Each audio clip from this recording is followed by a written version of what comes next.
In die week kyk ek en my man na 'n video waar Jesus die tafels in die tempel omgegooi het. En dit het my so vasgegryp aan my hart. Jesus, die Seun van God, wys 'n vurige passie vir die heiligheid van sy tempel. In Johannes 2 vers 17 in die Amplified sê die volgende: His disciples remembered that it is written in the scriptures, zeal, love and concern for your house and its honor will consume me.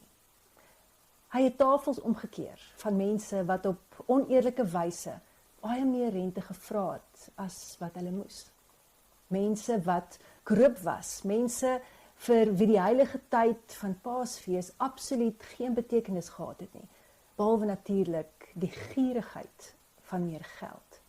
Die alledaagse persoon wat graag net 'n offer wou gaan bring aan God, is uitgebuit.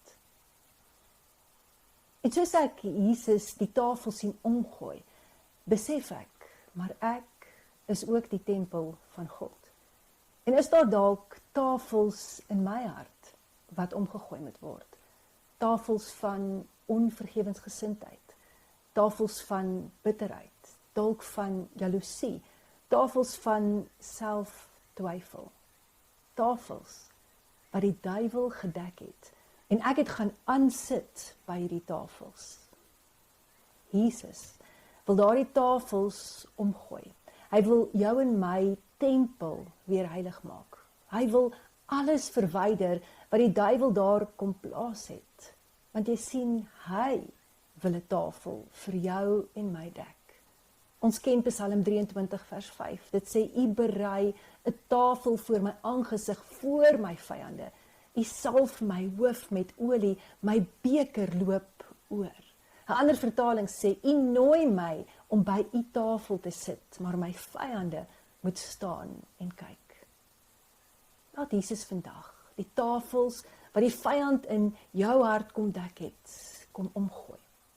En laat Jesus vir jou 'n tafel dek, 'n tafel voor die aangesig van die duiwel, 'n tafel waar hy jou sal salf met olie, 'n tafel waar hy jou beker wil laat oorloop. Nooi hom vandag uit en bid die volgende saam met my. Sê Jesus, kom gooi die tafels wat nie eer aan U bring nie.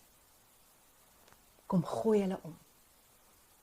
En berei asseblief U tafel vir my voor.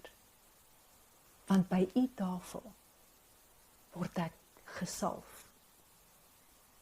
En loop my beker voortdurend oor. Amen. Dis my gebed, dat jy hierdie tafel wat Jesus vir jou voorberei het, sal beleef. En dat al die tafel wat die duiwel vir jou gedek het, omgegooi sal wees. En dat dit vrede en salwing in jou lewe sal bring. Tot ons weer gesels.